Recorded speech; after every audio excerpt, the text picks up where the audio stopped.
Questions tomorrow morning at 7 Eastern here on C-SPAN. And this weekend on America and the Courts, Scripps College in California awards its highest honor to Supreme Court Justice Sandra Day O'Connor. America and the Courts this Saturday at 7 p.m. Eastern, 4 Pacific. Next, author Gore Vidal. This afternoon at the National Press Club, he talked about the U.S. role in the world, the National Security Act, and the Constitution. Following his remarks, he took questions from the Press Club audience. The event's about an hour.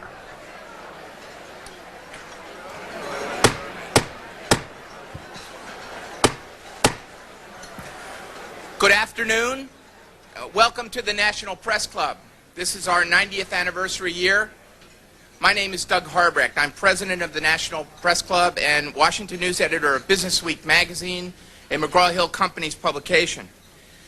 I'd like to welcome club members and their guests in the audience today, as well as those of you watching on C-SPAN or listening to this program on National Public Radio.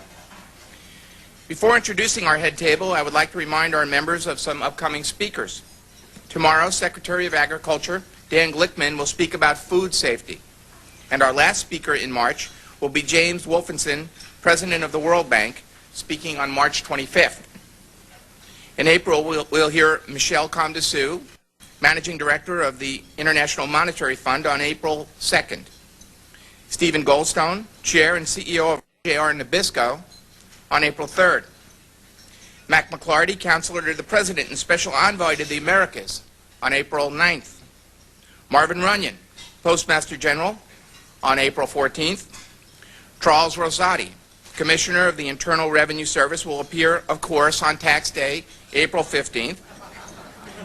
Zoe Caldwell, actor and winner of the 1998 Sir John Gielgud Award, will speak on April 17th. Transcripts and audio files of National Press Club luncheons will be posted this afternoon at our website, npc.press.org. To purchase audio and videotapes, call 1-888-343-1940. If you have any questions for our speaker, please write them on the cards provided at your table and pass them up to me. I will ask as many as time permits. I'd now like to introduce our head table guests and ask them to stand briefly when their names are called. Please hold your applause until all head table guests have been introduced. From your right, Jeffrey Dvorkin, Vice President for News, National Public Radio. Russell Mokaber, Corporate Crime Reporter. Andy Glass, Cox Newspapers. Bob Murray, Publisher, Congressional Quarterly. Godfrey Sperling, Christian Science Monitor. Marcus Raskin, co-founder of the Institute for Policy Studies. Fred Kaplan, Professor, City University of New York, and a biographer of our guest today. Ken Esky, Chairman of the Speakers Committee. Skipping over our speaker for just a moment. Gil Klein, Media General and former President of the National Press Club, who arranged today's lunch. And the remainder of our head table will be introduced in just a minute. But first, we have some good news to share. It is said that every reporter has the first chapter of the great American novel buried in his bottom desk drawer, just waiting for the time and inspiration to turn it into a best-selling, fame-attracting, money-making prose. To test that theory, the National Press Club holds an annual fiction writing contest for our members. This year, the contest was judged by two literary agents, Nina Graybill and Jenny Bent. And here are the results. Honorable mention goes to freelance writer Elizabeth Shevchuk Armstrong for a chapter from her historical novel, Hotspur. Elizabeth, would you come up, please?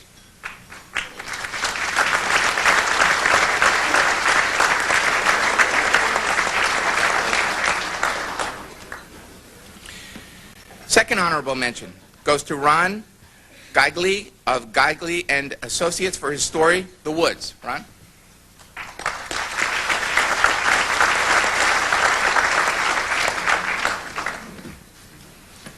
Now the ribbons. Third prize goes to Stephanie Fall for a chapter of her novel entitled Tag City. Stephanie has now won first, second, and third prize in the 5 years of this contest, yet inexplicably, she's still working for the AAA Foundation for Traffic Safety.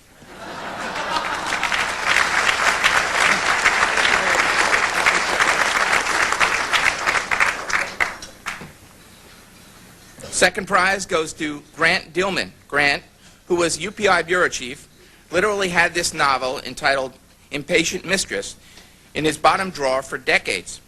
He started writing it during the Johnson administration, when he concluded someone would have to be crazy to want to be president.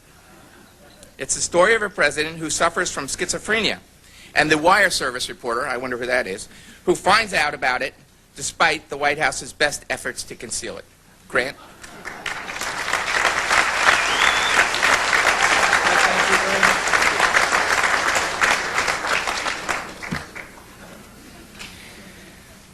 And first prize goes to Keith Epstein, Washington correspondent for the Cleveland Plain Dealer, for his story entitled Homecoming. This story grew out of Epstein's coverage of pilots returning from the Gulf War, especially when a 4-year-old girl rushed out to greet her daddy. It deals with the psychological effects of being away from home for a year and of the mental impact of the smart bombs on the pilots who fired them.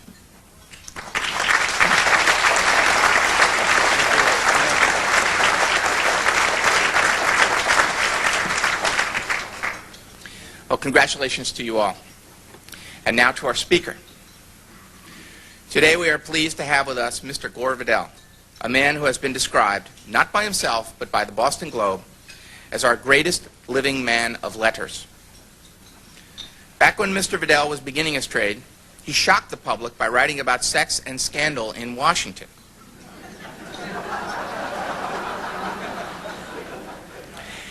Now, of course, any 2-bit White House correspondent can get more salacious stuff than he was writing about back that used to upset the blue bloods back in the 50s. So what is Vidal writing about now? The Smithsonian Institution. That's the title of his latest book. But I have to tell you, this is not your father's Smithsonian Institution. Somehow this is a 13-year-old who's involved in time travel, who goes to the basement of the Smithsonian Institution, gets involved in time travel to develop the atomic bomb in the 30s. This is eventually Mrs. Grover Cleveland. Let me tell you, this is one weird book.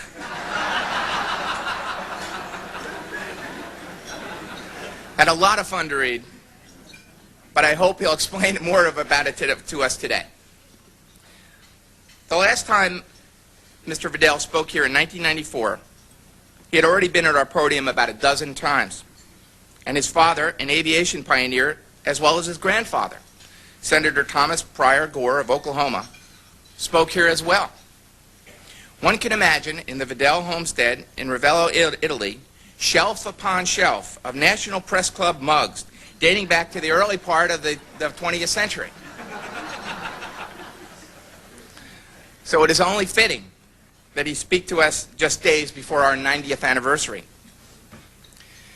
Young Gore Vidal grew up in Washington, immersed in its politics as he read the congressional record to his blind grandfather, Senator Gore. His first historical novel was entitled Washington, D.C., and it delved into the underside of Washington politics of the 1950s. It served as the foundation for a series of novels that chronicle American history, including Burr, Lincoln, 1876, Empire, and Hollywood. They search, sometimes in vain, for the nation's great promise. Few contemporary writers have generated as much controversy as Gore Vidal. In his 23 novels, 2 plays, and many, many essays, not to mention countless television appearances, Mr. Vidal has dissected every aspect of American history, politics, and life. And he is here to do it again for us today. Ladies and gentlemen, please join me in a warm National Press Club welcome for Mr. Gore Vidal.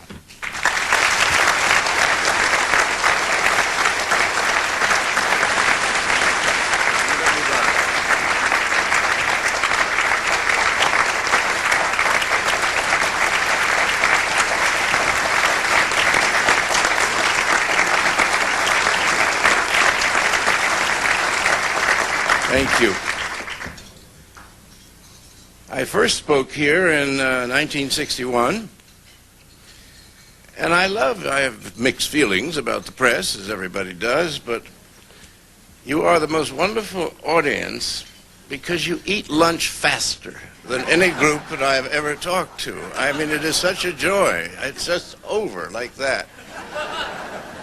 And we can get down to the really serious stuff about Monica and Kathleen's correspondence, to really important subjects. But before we get to that, I planned just a little foreplay here about the origins of the American empire and the meaning of the Cold War, how it started, who started it, who benefited. Because here we are at the 20th century, and the second Christian millennium are heading hand in hand for the exit. Personally, I thought they'd never go without taking us with them. We've still got about 700 more days, so fingers are crossed. We all know that centuries and millennia are just arbitrary markings, a bit like the bookkeeping at Paramount Pictures.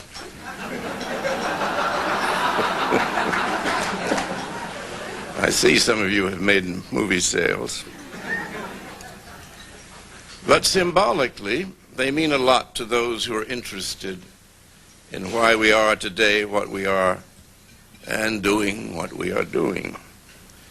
This goes particularly for the one indisposable, or did the president say indispensable, nation on earth, and the last self-styled global empire loaded down with nukes, bases, and debts. I should note here that I have now lived through nearly 3/4 of this century. I enlisted in the Army of the United States at 17, went to the Pacific, did nothing useful. I was just there, as Richard M. Nixon used to say, when the bombs were falling.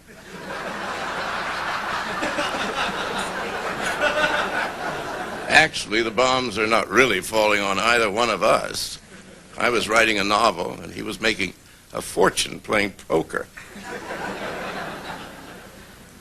Now, suddenly, it's 1998. I never thought I'd see that happen. And last year, we celebrated the 50th anniversary of the Truman Doctrine and the Marshall Plan.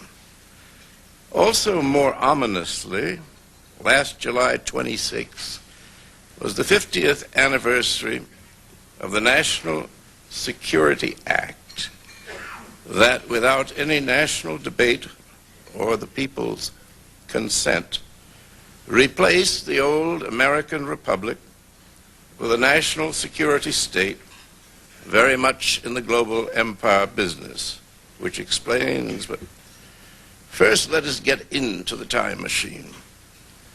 It is the Ides of August, 1945. Germany and Japan have surrendered, and some 13 million Americans are headed home to enjoy, well, the bottom line was always being alive.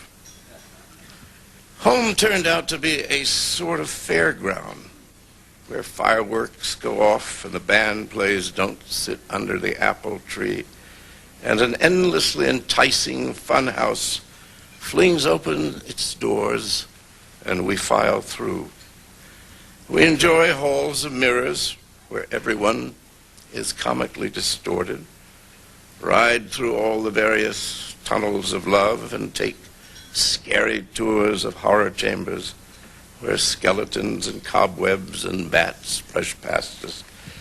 And suitably chilled and thrilled, we're ready for the exit in everyday life. But, to the consternation of some and the apparent indifference of the rest, we were never really allowed to leave the funhouse. It has become a permanent part of our world, as were those goblins sitting under the apple tree. Officially, the United States was at peace. Much of Europe and most of Japan were in ruins, often literally. certainly economically. We alone had all our cities and a sort of booming economy, sort of, because it depended on war production. And there was, as far as anyone can tell, no war in the offing. Briefly, the arts flourished. It looked like it was going to be a golden age. The Glass Menagerie was staged. Copland's Appalachian Spring was played. A film called The Lost Weekend, not a bad title for what we'd gone through, won an Academy Award, and the as yet unexiled Richard Wright published a much admired work, Black Boy. While Edmund Wilson's Memoirs of Hecate County was banned for obscenity in parts of the country, though it would be allowed out today in Washington, D.C. Quaintly, each city had at least 3 or 4 daily newspapers, while New York, as befitted the world's capital, had 17 newspapers. But a novelty, television, had begun to appear in household after household, its cold, gray, distorting eye relentlessly projecting a fun house view of the world.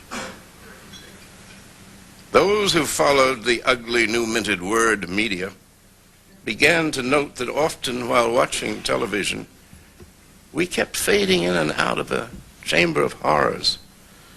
Our ally in the recent war, Uncle Joe Stalin, as the accidental President Harry S. Truman called him, was growing horns and fangs that dripped blood. On Earth, we were the only great unruined power with atomic weapons, yet we were somehow at terrible risk. Why? How?